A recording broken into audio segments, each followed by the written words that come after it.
Bad Hair Day is a lighthearted teen comedy about Monica, a high school tech whiz who wakes up on the morning of prom to find her hair in complete chaos and her dress ruined. Determined to fix everything before the big night, she's unexpectedly joined by Liz, a former cop on a mission to track down a missing necklace. What follows is a hilarious, fast-paced day full of mishaps, unexpected friendships, and lessons about confidence, resilience, and staying true to yourself. The movie begins with Monica, the beautiful girl who never tries any new style unless she gets the opinion of the students at school on social media. Monica does several hairstyles and uploads them to the site to see which one will get the most votes. She's doing all this because Monica wants to win the title of prom queen at school. The next day, her friend Sierra calls her to wake her up so she can get ready for the prom. But as soon as she sees her face, she screams. Monica is shocked to find that her hair is ruined. Monica looks at the hair products she used yesterday and discovers that they are labeled "do not mix with each other." But since Monica wanted to try multiple hairstyles, she used all of them, which ruined her hair. She says, "No problem, I'll fix it." But then she's shocked again when she finds out that her dress, which she had left to steam with the shower's vapor, got ruined from the heat. Even the shoes she was trying to stretch a bit because they were too tight got torn and messed up. She tells her friend, "It's okay, I can get new ones today." But when she looks at the computer, she sees that Ashley has tied with her in the voting program for prom queen.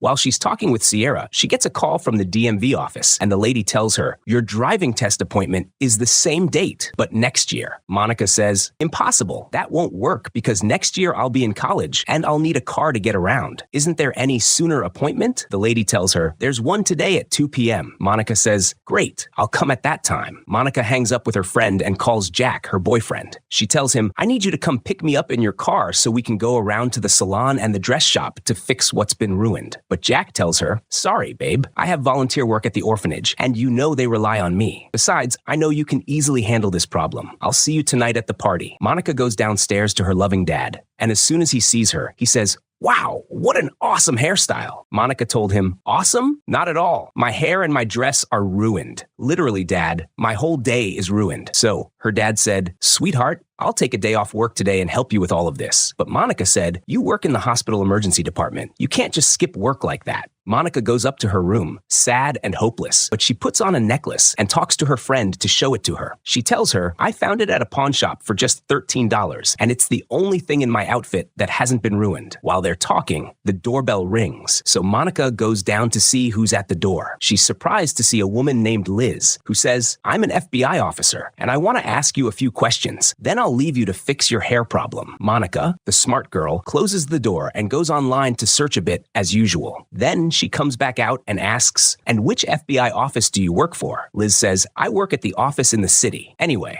I'm looking for this necklace. Have you seen it?" Monica says, "No, I've never seen it before." Liz says, "Be careful. Lying to the police can get you into a lot of trouble." Monica replies, "No, lying in court is what's wrong. Besides, you're not a cop because there's no office in the place you just mentioned." Liz says, "You're very smart. You caught me. I'm not a cop. I'm a private investigator working for a mysterious client who's looking for her necklace, and she's even willing to pay a big reward for anyone who helps her find it." When Monica sees her car, she says, "Is this your car?" Liz replies, "Yeah. Do you like it?" Monica says, "It's really nice. Come inside. Let's discuss the small details about this necklace." Monica then asks, "And is this necklace really that valuable?" Liz says, "No. Its sentimental value is what's important to my client. Anyway, where is it?" Monica says, "I don't know. I didn't even tell you that I saw it." Liz replies, "Be careful. I've been playing this investigation game for a very long time, and you won't win against me." Monica says, "Honestly, if you're really a detective, I've got to say you're the worst detective I've ever met." Liz says, "Okay then. I've been in your house for what, 2 minutes? Let me tell you a little about yourself. You're a senior in high school, and you also have a nickel allergy. Plus, your boyfriend is an athlete. Everyone likes him, but he's emotionally numb. You don't have any siblings, and you live alone with your dad.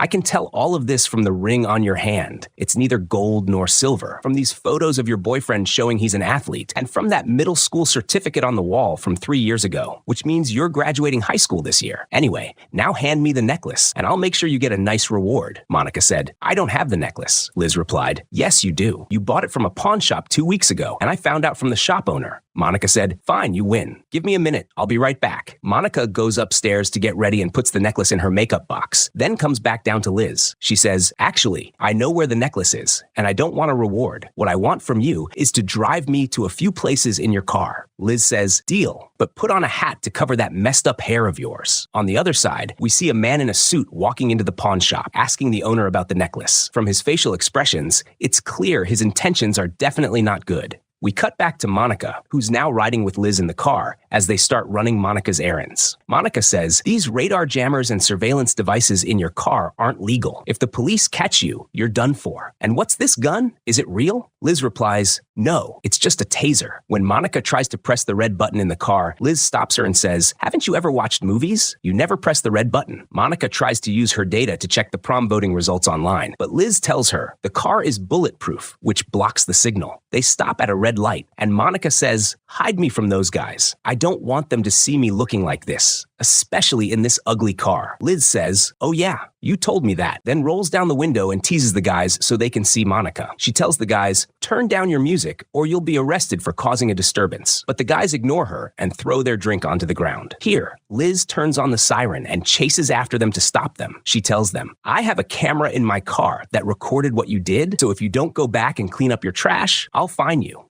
Meanwhile, we see the evil man in the suit on his way to Monica's house, and it's clear he's about to cause some serious trouble. Back to Monica and Liz. They arrive at the mall, and we see just how social Monica is and how much all the students love her. Then Monica stops to chat with a guy, giving him some sweet talk, and then she asks him, "You're going to vote for me, right?" He asks her. "But first, who's that with you?" Monica replies, "This is Aunt Hilda, and she's colorblind." Even though Liz was annoyed, she played along and said, "Imagine me standing at traffic lights for hours, not knowing whether to go or stop." Then Monica meets her friend Sierra, who's upset because she still can't figure out how to coordinate her outfit colors. Hilda says, "I wish I could help you, dear, but unfortunately, I'm colorblind." Sierra says, "A lot of students have joined the application process for the state university. You're coming with us, right?" Monica replies, "Let's talk about that later," and walks away. Liz asks her, "What's this about the university?" Monica says, "Everyone I know will be going there, and I want to go somewhere where no one knows me, so I'll go to a different university." Monica arrives at the beauty salon, but the girl there tells her, "Your appointment passed a long time ago. Take a new number." Liz tries to help her, but ends up arguing with the girl at the salon. Monica pulls her out and asks her, "Have you seriously never been to a beauty salon before?" Liz replies, "No." Monica asks, "Then who cuts your hair?" Liz answers, "I do." Monica responds, "Well, yeah.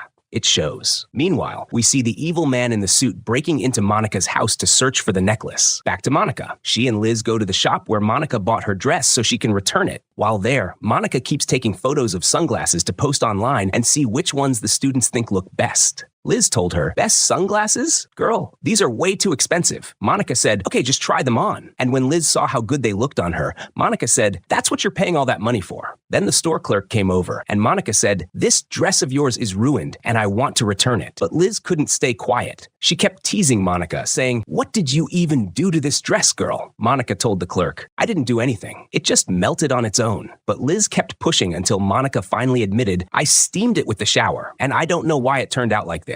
The clerk said, "Well, I'm sorry, but I can't take back something you damaged." At that moment, Monica got a notification that her turn at the salon had come, so she dragged Liz out, visibly annoyed with her. Liz said, "Since you ruined your hair, take responsibility and fix it. And same for the dress. You ruined it, so buy a new one." But Monica wasn't having it and stormed out. As they walked out, the alarm went off. Liz had forgotten to return the sunglasses to the store. Security came over to file a report, but Monica stepped in and said, "Please, she just forgot she was wearing them. Forgive her." Liz then flashed her police badge and said, "I'm a former cop. You can't talk to me like that." The security guard let it slide and allowed them to leave. Monica asked her, "Are you really a former cop?" Liz replied, "Yes, but I'm on paid leave." Monica headed to the beauty salon, only to find that her spot had been taken again. The girl at the counter told her, "You were late. That's not my problem. Take another number." Monica took Liz, and they sat down at the food court to have lunch. That's when Liz was shocked to see that Ashley had gained more votes than Monica and was likely going to win prom queen. To make things worse, Liz said, "Isn't that your boyfriend flirting with that girl over there?" Monica stormed over to him and asked, "What are you doing here?" He replied, "The orphanage party got canceled because of some problems."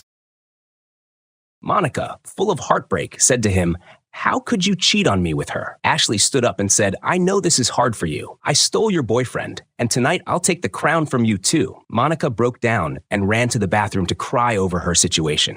There, Sierra came in to comfort her and said, "He's a cheater, and he doesn't deserve your tears." Honestly, the students were upset too when they saw what happened. But the miserable Monica said, "He made me a laughingstock in front of all the students." That's when Liz, with her kind heart, stepped in and said to him, "I'm an undercover mall security guard." She started humiliating him in front of everyone, especially when she searched his bag and found acne cream and hair removal products, which made the whole crowd burst out laughing. This made Monica regain a bit of the dignity he had destroyed. Liz handcuffed him and said, "I'm taking you to the station for being a liar and a fraud." But then the real mall security guard showed up and said, "No, that's not happening." Meanwhile, we see the evil man in the suit, after trashing the house and finding nothing, noticing Monica's tablet with a reminder about her driving test. Back to Liz. She's now being arrested for impersonating a police officer. There, a decent cop named Adam approaches her and says, "When I heard the police call on the radio, I thought the description sounded like someone I know." Liz said, "Can you take these cuffs off so I can go?" He replied, "I'll see if I can get these charges dropped before the chief shows up." Monica notices the shy attraction between Adam and Liz, so she keeps teasing Liz, saying, "Aha! Come on, just admit you're crushing on him." But Liz kept denying everything and said, "We were just work partners." Monica replied, "Okay, fine, but for the record, Adam likes you too." When Liz said, "I don't think so," Monica said, "There's only one way to find out. You flirt with him. Go on, try it with that cop behind you." So Liz turned to him and said, "Has anyone ever told you that you have a big, beautiful nose?" The officer got offended by her flirting attempt, took it as an insult, and walked away. Monica said, "Oh my God, Liz, I told you to flirt with him, not insult him." At that moment, Adam comes over, removes the handcuffs, and tells her, "The charges against you have been dropped." But he doesn't get a chance to continue because the chief walks in, furious, and drags Liz into her office to yell at her some more. Outside the office, Monica says to Adam, "Looks like her relationship with the chief isn't great." Adam replies, "That's because the chief expects Liz to live up to her potential. You know, Liz was my best partner on the job and the most skilled one in the department." Inside, the chief keeps scolding Liz. "You lost the diamond. You're the most useless agent I've ever seen." Monica learns from Adam that Liz didn't take any vacation at all, but he refuses to tell her the full truth, saying, "Let Liz explain it to you herself." Adam drives them back to the mall, where Monica confronts Liz. "What really happened at work? Why did they fire you? And what's so important about this diamond to you? Tell me the truth, or our deal is off." Liz replies, "The diamond in that necklace is worth $7 million. What happened was that there was a traveling jewelry exhibit, and our job was to guard the jewels. Adam offered to help me guard them, but I refused, saying I could handle it on my own. But then Peter, the most notorious jewel thief in the world, broke into the exhibit and stole the necklace without me even noticing. When I realized it, I didn't call for backup. I chased him alone, but he got away. Losing that necklace became a black mark on my record. I became obsessed with finding Peter to the point where I wasn't sleeping or focusing on my job. That's when the chief took my badge and fired me," Monica asked. "Okay, but how did that necklace end up with me?" Liz said. "What happened is, Peter was supposed to meet the buyer at the airport, but he accidentally handed it off to someone dressed just like the buyer. When he realized his mistake, he ran after him, but couldn't catch him. The man who ended up with the necklace didn't understand how his bag got switched with someone else's, so he gave it to his wife as a gift. His wife, not knowing its real value, gave it to a clown begging on the street. The clown also didn't know what it was worth and traded it for a burger. And so the necklace kept passing from one place to another until it ended up at the pawn shop where you bought it." Monica asked her, "Then why didn't you tell me the truth from the beginning?" Liz replied, "Because I couldn't be sure what you'd do if you knew it was a real diamond." "You might have sold it," Monica said. "You could have just sent a real cop to my house and I would have handed it over." Liz answered, "No, I wanted to recover the diamond myself and go back to the chief to tell her I personally returned the necklace I lost." Monica said, "Honestly, that's fair. You know, that necklace was the only thing I didn't need to post online for votes. I genuinely liked it." Liz asked, "Why can't you ever make your own decisions? Why do you always let other people decide for you?" Monica replied, "Because I want to always make the right choice and not mess things up." Liz said, "And if you do make the wrong choice, so what? What's the worst that could happen?" Monica said, "I could end up disappointing people, and then they'd leave me, like my boyfriend did, or like my mom, who left me when I was just 3 months old. I think I disappointed her, and that's why she left." Liz said, "That's not your fault. She did that because of her own circumstances." After some time, Monica takes Liz with her to the driving test. The instructor asks, "Are you taking the test in this car?" Liz says, "No way I'm letting you drive this. How do I know you won't crash it and ruin it?" But in the end, she agrees, and Monica starts the test in Liz's car. The instructor asks her to get on the highway, but when he sees all the illegal devices in the car going off, he says to Liz, "These are against the law. You could go to jail for this." Monica, still an inexperienced driver, nearly causes multiple accidents. Suddenly, Liz spots Peter driving his car and chasing them. She tells Monica to floor it and try to get away. But when Peter manages to catch up, Liz tells Monica to press the red button. When Monica does, the car accelerates dramatically, allowing them to escape and return to the DMV safely. Meanwhile, Peter sees a picture of Monica's dad on her tablet and decides to go take him as a hostage.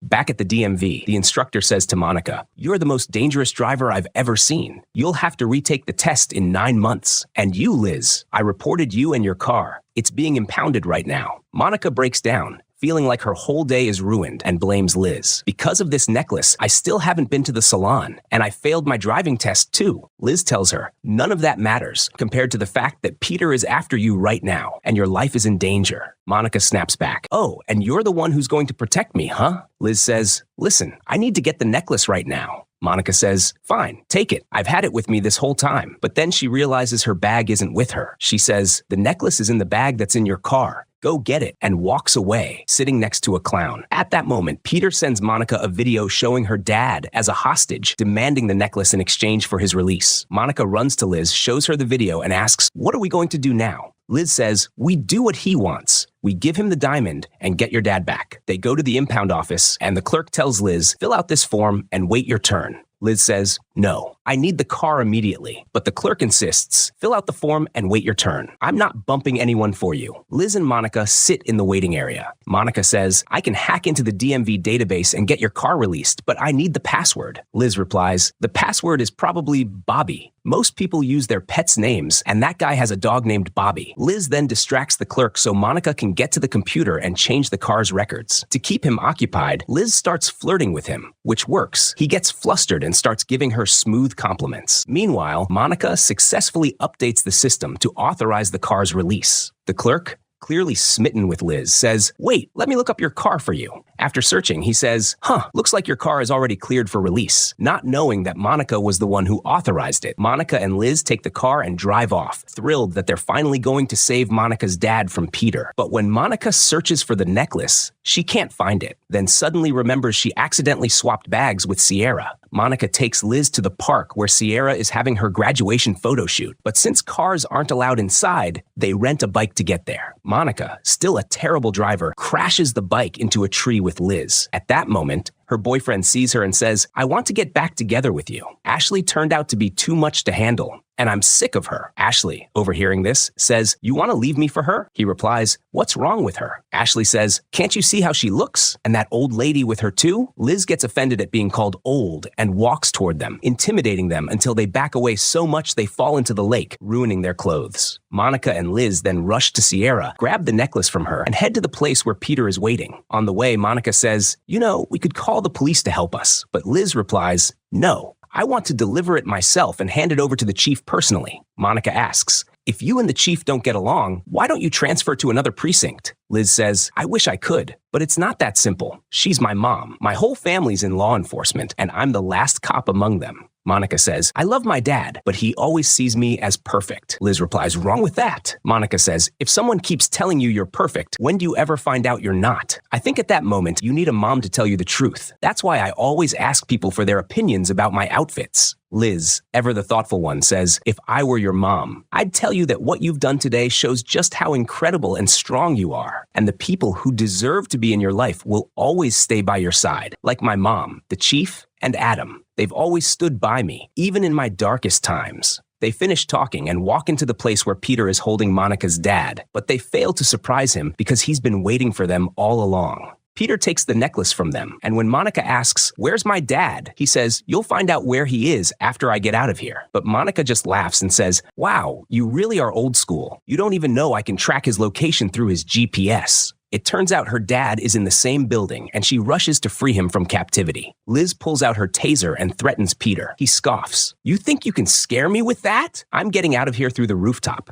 You can't stop me alone." But Monica steps up and says, "Too bad for you. She learned from her mistakes this time and already called the police." There's no escape. And sure enough, when he tries to run, Liz stuns him with a taser, and they hand him over to the cops. At the station, Liz hands the necklace to the chief, her mom, who is overjoyed at her daughter's success. She gives Liz back her badge and welcomes her back to the force. While everyone celebrates, Monica gets a notification that her salon appointment is finally ready. Liz says, "Come on, let's go." But Monica says, "Forget it. It doesn't even matter anymore. I'll never be prom queen anyway." Liz tells her, "Oh no, you're going. This is a once-in-a-lifetime day, sweetheart." Monica says, "But I don't even have a dress." Liz smiles and says, "That's an easy fix." She takes Monica to the police evidence room where confiscated clothes are stored so she can pick a dress. And honestly, at that point, it feels more like a royal boutique than a police station. After Monica puts on the dress, Liz clasps the necklace around her neck and says, "Now you're a true princess." But she adds, "You're not going alone. The whole police department is coming with you to protect the necklace from getting stolen." And that's exactly what happens. Liz and the entire squad escort Monica to the prom. There, Sierra meets her and says, "You won. You're prom queen." Thanks to the video of her boyfriend cheating with Ashley going viral, which made everyone pull their votes from Ashley, Monica walks into the prom, takes the stage, and receives her crown. Then she grabs the mic and addresses the crowd. "Today, I want to thank someone very special, someone I spent the entire day with. Liz taught me something really important. We don't need to take a vote for every decision in life because perfection is overrated. The people who truly love and care about you will never leave your side." She then steps down and shares a heartfelt dance with her loving dad, who has always been by her side. At the same time, Liz takes a big step and asks Adam to dance, sparking what looks like the start of a sweet love story. The film ends with all the students dancing and celebrating their graduation, while Monica realizes she's found the mother figure she'd never had in Liz. And that's the end of our recap. Don't forget to like the video, subscribe to the channel, and leave your thoughts in the comments so we can discuss the movie together. Goodbye, and see you in the next recap.